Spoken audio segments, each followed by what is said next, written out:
1995, they were getting traction. And if you think about the Rise and Scores magazine, which really takes it's around for a while, but it really takes off at the beginning of the 19th century. By 1912, every single person running for president, and there were 4 people on the ticket, 3 major people on the ticket, every single one of those people was running as a progressive.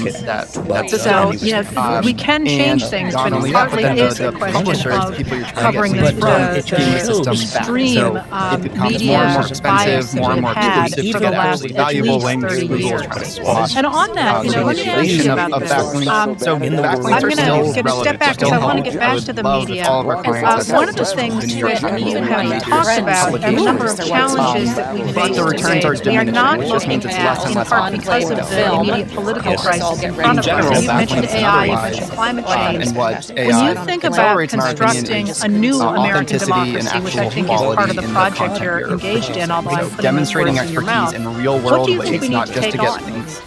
Which includes on your content, collaboration, more responsive, and in your content, just putting out the best more proportionate. I think that's a really important thing, all the way down to that's how Google and LLMs things like the Supreme Court, the Electoral College and also redistricting. But all of these kind of big picture structural things. Yeah, but also it is a healthier democracy is a little more democratic than the bottom line. I think people are included in processes more about what's happening in their own driving. It's helping. I think we got to take a lot of our experience put them back together. more We're going to have to authentic or real, right? It's not having a thought game, right?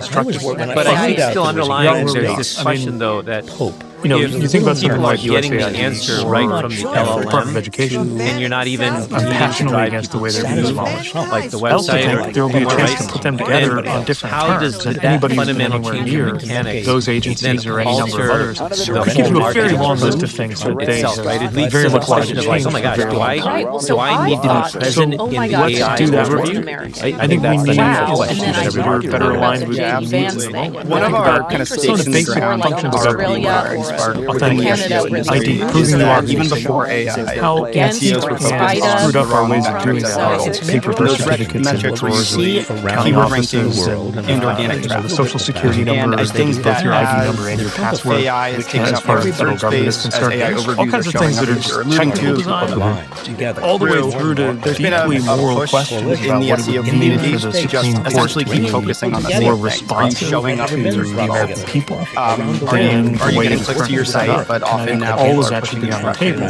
Given that we are living in a moment where clearly the democracy we inherited and all of that stuff rickety and had huge vulnerabilities. Or else, much more importantly, are the right people I have to laugh that when you think about it, you look at bureaucracies, and I agree with you, but I look at the political structures that we have, and it's interesting to come at the same question in very different ways. But or if they do, people still need to actually continue to reach your website to if you are trying to say, I want to modernize just to say informational traffic, which generally I has want converted to as end a lower gerrymandering, or I want to, my big thing is higher taxes. Every week, very well. still just not going to necessarily convert at a high rate. And what we recommend is being very intentional. An institution when you're like saying yes, USAID, or maybe not that one, because that of course involves other countries, but an institution that we care deeply about, that has been gutted. How literally does one go about saying, hey, we need about 149 and earn traffic from keywords that are more important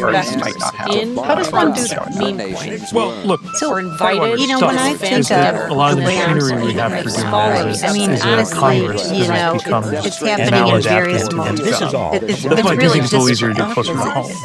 Because it requires coalitions that cut across the regular boundaries. Talk about Gemini, and are not locked in by which was problematic in the big issues there. No, this is in local government. This happened all the time. When I was mayor, my closest ally on one vote on our council could be my biggest adversary, which involved the next week. In some of the SEO it was much more dynamic. Because people are still you had friends, you had foes, but it wasn't Are you saying that it's not there have been times, because and understand better than I, where that was true in federal what do you mean by politics. the intent? I'm thinking about how it mattered as much whether you were northern Democrat or southern Democrat, or whether you were a Democrat or whether you were a Republican. I think that there's identities that overlap our partisan identities. That's often led to, let's say, I think we need to find some way to create LLMs is just turning out a bunch of. I think it's the only way to get there's such a long list. Your point about taxes that brings in traffic, maybe where there's an agenda item that's got. So it's more about 60%, maybe 70%, and rather than defaulting to a fair tax keyword that's somewhere within our search space. Yes, it has search volume, but you got to be there. You should take a 9 of which most Republicans are for against and most Democrats are for, and yet 66% 70% I've of heard Americans you born talk were about state, right? Our federal government, our federal political system cannot deliver that. Because I think That that's tells me that for the long term, we need angle on structure how to connected, as in kill two birds with one constitutional stone. But in the near term, like I mentioned earlier, we've seen you can't get to those diminishing returns from that point. So in the near term, we need different building, so it's something we're recommending. And what we're able to find is that you're able to essentially do the things that a user visiting your website is doing the things that would resonate with them and urge them simultaneously with the agenda incoherence of so that might mean citing sources and data is an rather than example, just claiming not what I want to emulate, like but it's an example being sure to that we might separate out learn informational from content, especially in what the I mean by health that space is people are making decisions because about the only thing that matters from sales is whether you are for or against the it's very clear when you're trying to sell something. We can actually be for or against anything else, and it would matter. It includes things like working with reputable authors and explaining Be why they're okay as reputable, long as you using the have letters after their name, That's the Republican faces to the names. On our side, I think we need to really renegotiate medical the reviews, relationship. Let's that policy, editorial policies on the most important values, which do go to things like making sure the wealthy get their fair share, making sure everybody can access and making sure that there is family leave in this country like You every said other something that country developed enough. You were making the distinction between foreign state. information So you meant have, you said a couple of inform important things there. One versus is information meant to convert. I think that's building what you were coalitions getting based on values. Yeah, The other that, which I'd like to get to, but the other thing you said that is, I think, significant about this moment is that the world that you described was in fact the world that David Batson described in Federalist Number 10, the idea that the country was so big that you would have all these different factions who would align differently on whichever issues. And in fact, until the 1970s, it certainly appeared as also the calls to country action, of the a way party that you're when, for pushing your example, products, they told Richard Nixon that they would, in fact, convict him of the charges that he was if you are dropping that's gone. And I know that you have talked in the past about how the government that we've had in place for the last 40 years has not served a number of people, and therefore it has developed a sort of populist economics and populist anger that we're seeing now in the Are you saying that there's can we make an argument? I would make an which one argument you want to emphasize on? that the reason we're at this place is because I kind of go back to what you were saying a about be radical more right faction intentional. weaponized language So and how do you rhetoric. be? What is your advice on how to be more intentional that the about very those two policies that different they types put of in content? were And is the weighting of that being put in changing? place by Democrats. Yeah, I mean, to me, in many ways, it's a rhetorical argument that we are now seeing has created a false reality for a number of people who cannot seem to get out of it. Publicly, they were talking about it. If they are, again, researching conditions, trying to understand their options, often in healthcare, people aren't even searching for themselves, they're searching for information regarding a loved one. And if they're early in those stages, continue to it's rise. probably not the right thing to We're push saying the heavily. quiet part out loud. Like, do they really need to know what insurance is you take? Perversely, it creates Maybe not. politicians like those actively making it work. Succinctly, At the understanding same when you're time, I don't think that pursuing absolves a certain the need to International. where are they? not let it come to What information do they need now? And then what So, yes, information of course, I think should one I of the problems entirely that I separate, benefit but give them the option to our country, read in on some cases, and not part of Then there are other examples we're seeing. Obviously, I wouldn't have the political perspective I did if I didn't believe that our answers were better. You know, And that the other side's answers are making it worse, not so I've worked in the space Having of said all that, right? It's a 5-year. ultimately what matters, especially for the purpose of building social and political trust. And along the journey, If you're the looking results for weren't there, content along the way. definitely not there on things like What does it mean to get screened? Do I even have you really do have to go, I think, What does it deeper look like? and deeper. And now there's new data that shows. I'm not going to argue with you because obviously that's what I do, but I will push back on you on that. The Biden administration did deliver results. I watched them every single night. Should I You be invested in transportation, you invested in infrastructure, you managed to make the wealth inequality in America significantly less You know what I mean? than it had It's been like before Elon Musk. 2021. I mean, I could go down this whole list. Insulin cheaper, the best economy in the world, and so on. And the payment for that was encourage conversion in a way As you as know, well. I can imagine. I'm Yeah, pretty and again, I think it's Look, understanding your funnel and understanding the duration of that funnel. at the department where I serve, So if it's a B2B sale, if there's multiple and set into motion tens of thousands. So all that my successor has to do to match my record of the most need to understand how you to follow through the ones that were funded the day that President Biden signed content that's meant to get people early on. I believe, I know this makes sound starting to do. I believe that you also need to provide time to show the results of the work answer their questions at the very end, like, is this provider right for me? But really bridging the gap between the politics I just played out.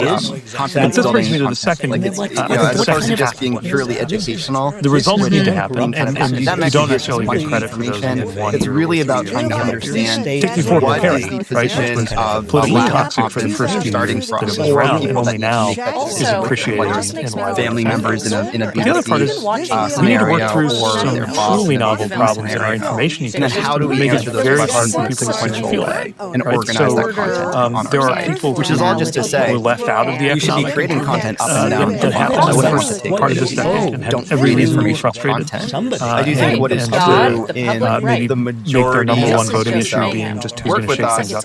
and honestly, There just are the others majority of who were websites I economically see is that they're favoring but also informational believe content that America had its traffic highest while unemployment rate leaving conversion-oriented traffic. About half of America believes that On the table, and that's largely because that points to a difference easier to hire a information content writer and and in many ways create content and to really understand the way that someone gets from landing to making a decision and satisfying everything. And I was hoping you would go there because, of course, that is a project a number of people have underway. It just sparks all these other follow-on questions. How do you see that playing out? Do you feel like we're doing a decent job of it now, right? or we are so far behind now with the rise of right-wing podcasts and so on that we're simply never going to regain a foothold in that information space? I think nothing in that space is perfect. So it's true that some on the right gained an edge. And I just searched for, tell me about this. I don't think any of that is now I got the LLM but I think helped me my understand side can do a better job search or whatever, right? But now I'm getting into the next question, which is the messengers going into who are this some of the, but I also think no matter how who should I consider, right? Is there a direct correlation between money is moving how through good your content is on your website and whether or not the LLM downshifting those level of attention? And I don't know if you tell, and that's I don't know what you say to clients about that, especially with the level of money in our politics. I guess that's a point question, but kind of just as a way, a broader issue. All right, I want to transition with that into looking forward, because as I say, there are a lot of people who are complaining in the United States these days about everything that's wrong, and one of the things that has been a shining light over what you have been doing is that you're talking about using that as propellant, if you will, to envision something new. But one of the things that I think that maybe we can make that transition with is AI, because of course, one of the things that many people are approaching as a real threat to the future is AI. Other people look at it and say, you guys are crazy to worry about this because nobody wants to use it. It has to be forced on us, and so far it's not making any money. And then there's a third group that says, where do you stand on that, and how do you think we're going to have to worry about or enjoy AI? You should, not wanting to another way is, well, I think first of all we are as solid as strong as even competitors, with all the attention exciting around it. I don't think there's a widespread appreciation of how much is changing. And so for the example that every time I look at the timeline, what are the best products? It's kind of the opposite of my first. You're not answering those questions. Then what are they supposed to pull from? I mean, the chaired a group of mayors dealing with automation, mostly in the conscious part of things.